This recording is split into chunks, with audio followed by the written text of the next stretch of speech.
अस्सलाम वालेकुम। रेसिपी के इसमें आज बनने जा रहे हैं नान खताई बिस्किट्स, बहुत ही मज़ेदार, वो भी कढ़ाई में बगैर ओवन के। तो इसके लिए क्या क्या इंग्रेडिएंट्स चाहिए होंगे, तो सबसे पहले एक बॉल लेना है।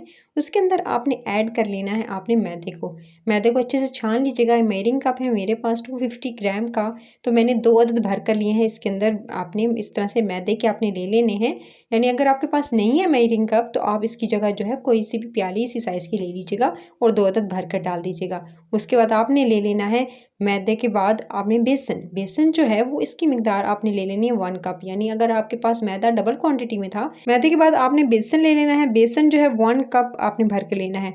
अगर आपने 2 कप भर कर लिए हैं मैदे के, तो उसके साथ जो बेसन है वो जाएगा 1 कप। यानी आपने इसकी हाफ क्वांटिटी ले लेनी है। उसके बाद आपने तीसरी और चौथी चीज़ जो डालनी है इसके अंदर, वो है बेकिंग पाउडर और बेकिंग सोडा। इनकी क्वांटिटी मैं आपके साथ शेयर कर दूँगी कितनी मैंने ली थी। तो मैं आपको बता दूँ कि मैंने जो बेकिंग पाउडर है वो इसके अंदर लिया है 1 टीस्पून, और बेकिंग सोडा जो है वो मैंने लिया है 1/4 चम्मच, ठीक है, छोटा वाला टीस्पून। ये स्पून मैं आपको दिखा रही हूँ, ये मैंने लिया है भरकर। मैंने 1 टीस्पून भरकर लिया था बेकिंग पाउडर, और बेकिंग सोडा थोड़ा सा 1 चुटकी कम जो है वो मैंने लिया मैंने बेकिंग सोडे को, और ये वाला स्पून मैंने यूज़ किया। इतना स्पून आप यूज़ कीजिएगा। उसके बाद मैंने ली है चीनी ग्रैनुलेटेड थी, मैंने इसको अच्छे से पिसा लिया, ठीक है। नॉर्मल जो आपके घर में चीनी होती है उसको ग्राइंडर में पिसा लीजिएगा, और ये मैंने तकरीबन आधा कप से थोड़ी सी ज़्यादा है।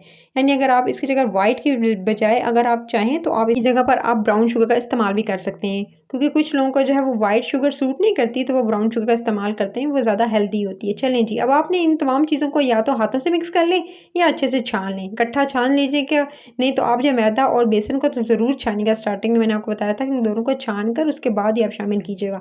अच्छे से इसको मिक्स कर रही हूँ मैं हाथों की मदद से। हाथों से मिक्स करने के बाद फिर जी अब आपने क्या करना है, इस सारे मिक्सचर को मैं एक तरफ रख दूँगी मिक्स करके, और उसके बाद इसके अंदर जो चीज़ जाएगी, ना दूध जाएगा ना अंडे जाएंगे, ये है जी घी लेना है आपने। और इसकी क्वांटिटी मैं आपके साथ लास्ट में बताऊंगी कि किस तरह से आपने इसको जो इसके अंदर कितना जो है वो घी शामिल करना है। मैंने जो है वो थोड़ा सा जमा हुआ घी लिया है, ठीक है, रूम टेम्परेचर का नहीं था। इस तरह से मैंने घी लिया, और घी जो है ये नॉर्मल जो आपके घर में पराठों में यूज़ होता है वो वाला आपने घी लेना है। आप चाहें तो देसी घी का इस्तेमाल भी कर सकते हैं, और ज़्यादा हेल्दी बनाना चाह रहे हैं तो आपने इन बिस्किट्स के अंदर जो है वो ऐड कर दीजिएगा देसी घी। अच्छा, इसको आपने दूध से या अंडे से नहीं गूंदना है, इसको सिंपली आपने इसी घी की मदद से आपने गूंदना स्टार्ट करना है।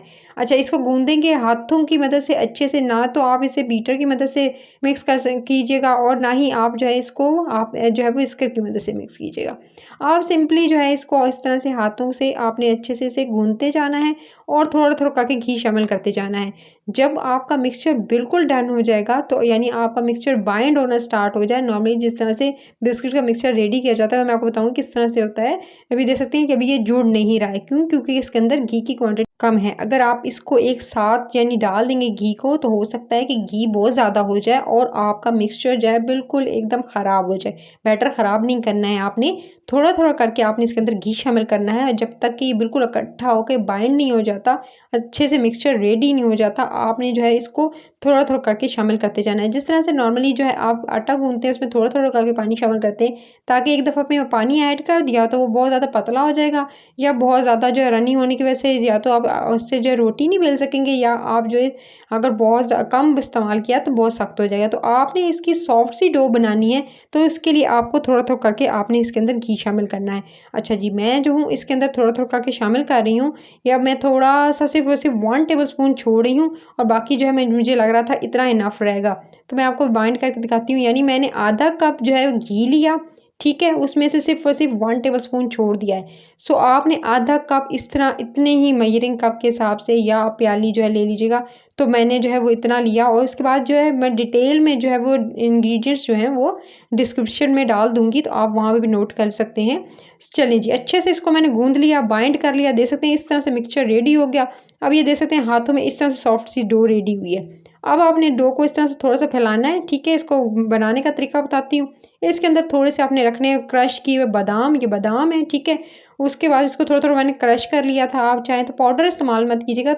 आपने जो है नाइफ़ की मदद से थोड़ा-सा कट कर लीजिएगा, क अच्छे से जो है कटिंग जो है वो इसकी चॉपिंग बोर्ड पर, और आप जो है इसके अंदर शामिल करके पहले आपने बॉल बनानी है, और बॉल बनाकर फिर आपने इसको फ्लैट कर लेना है, उँगलियों से इस तरह से प्रेस करके। अगर आपको लगे कि आप जो है इसको जब बॉल बनाई उसके बाद फ्लैट किया और ये फट रहा है साइडों से, तो आपने परेशान नहीं होना है, क्योंकि जो नान खताई बिस्किट्स हैं इसमें क्रैक्स पड़ते हैं, जिसकी वजह से ये बहुत अच्छे लगते हैं, इसकी लुक भी अच्छी आती है और ये थोड़े सॉफ्ट होते हैं बिल्कुल एकदम। अगर आप इसे तोड़ेंगे ये तो ये आपके हाथ में बिल्कुल एकदम जैसे आपने कोई सॉफ्ट सी चीज़ पकड़ी हो, इतने रफ़ी सॉफ्ट से होते हैं। तो आपने जो है इस तरह से इसको अच्छे से बना लेना। ये देख सकते हैं एक बिस्किट मैंने रेडी कर लिया, इसी तरह सारे के सारे बिस्किट इस तरह से रेडी कर लिए। क्रैक्स नज़र आ रहे हैं, ये क्रैक्स जो हैं वो इसी तरह से मज़ेदार से बिस्किट जब बनेंगे तो ये क्रैक्स बहुत कम हो जाएंगे। चलें जी, अब आपने एक ले लेने अंडे की जर्दी, सफ़ेदी अलग कर लीजिएगा और जर्दी जो है आपको यूज़ करनी है। अंडे की जर्दी अगर आपको पसंद नहीं है तो आप इसकी जगह पर दूध का इस्तेमाल कर सकते हैं, दूध से भी ब्रश कर सकते हैं। तो मैं एक ब्रश की मदद से थोड़ी सी जर्दी, इसके अंदर कुछ भी ऐड नहीं करना है, सिंपल आप जो है वो चाहें तो थोड़ा सा ऑयल इस्तेमाल कर सकते हैं और आपने इस तरह से ब्रश की मदद से सिर्फ मिड में जो है वो ब्रश करना है। पूरे बिस्किट्स के ऊपर जो है वो टॉपिंग पे आपने नहीं लगानी है, सिंपल आपने मिड में जो है वो थोड़ा सा जिस तरह से ब्रश करना है। अच्छे तरीके से जो है अंडे की जो जर्दी है वो आप इस तरह से ब्रश कर लीजिएगा। बहुत अच्छा लगता है, इससे लुक भी अच्छी आती है और ये बहुत अच्छे लगता है आप इसे जब खाते हैं। सो आपने जो है इस तरह से इसे ब्रश कर लेना है। इसकी टॉपिंग पे आपने जर्दी को, अंडे की, और जिनको नहीं पसंद वो इसको स्किप भी कर सकते हैं। फिर आपने इसको 1 से 2 मिनट रेस्ट देना है और इसके बाद आपने इस पर लगाना है बादाम। तो उंगली की मदद से इस तरह से प्रेस कर लीजिएगा, उंगलियों की मदद से, और आपने इसके अंदर जो है इस तरह से दबा कर थोड़ा सा जो है वो हल्का सा दबाइएगा, ज़्यादा नहीं प्रेस करना है, और आपने इसके अंदर बादाम इसके ऊपर लगाते जाना है। अच्छा, सब बादामों को मैंने लगा लिया था बिस्किट्स के ऊपर। फिर उसके बाद आपने एक कढ़ाई लेनी है, उस पर रैक रखना है, रैक के ऊपर आपने प्लेट रखनी है। प्लेट को आप ग्रीस कर लीजिएगा और उसके ऊपर जो है वो बटर पेपर रख लीजिएगा, पार्चमेंट पेपर रख लीजिएगा। अच्छा, अगर आप जो है बटर पेपर या पार्चमेंट पेपर नहीं रखना चाह रहे तो डायरेक्टली भी इसको कुक कर सकते हैं। आप जो है सिंपली ग्रीस हल्का सा कर लीजिएगा प्लेट को। अगर आपके पास नॉन स्टिक नहीं है तो आप कोई सी प्लेट से ले सकते हैं। सिंपल आपने ग्रीस करना है और उसके बाद इस कुकीज़ को आपने ऊपर रखना है, बिस्किट्स के ऊपर रख कर, और पहले से प्री हीट कर लीजिएगा कढ़ाई को। जिस बर्तन में, पैन में, देगचे में कुक करना चाह रहे हैं, प्रेशर कुकर में भी, तो उसके बाद आपने इसको 25 मिनट के बाद इसका कवर हटा कर देखना है। आपने ढक्कन हटा के देखा, ये बिल्कुल डन हो चुके थे। मैंने थोड़ा ज़्यादा कलर दिया क्योंकि मुझे ज़्यादा कलर वाले जो है नान खताई पसंद हैं।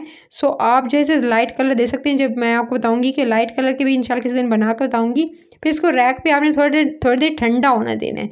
डायरेक्टली इसको आपने एयर कंटेनर जार में जो है वो नहीं डालना है, इसको रैक पे ठंडा होने दीजिएगा। उसके बाद आप इसे स्टोर कर सकते हैं किसी भी एयर टाइट जो जार होते हैं या कंटेनर होता है उसमें पैक कर लीजिएगा। बच्चों को टिफिन बॉक्स में दे सकते हैं, बाजार से कहीं बेहतर ये बने हैं बिस्किट्स। तो अगर पसंद आई है तो अभी वॉच मी लेटर पे लगा कर सेव कर लीजिएगा, बेल आइकन को प्रेस कर लीजिएगा और सब्सक्राइब का बटन दबाना मत भूलिएगा। Take care.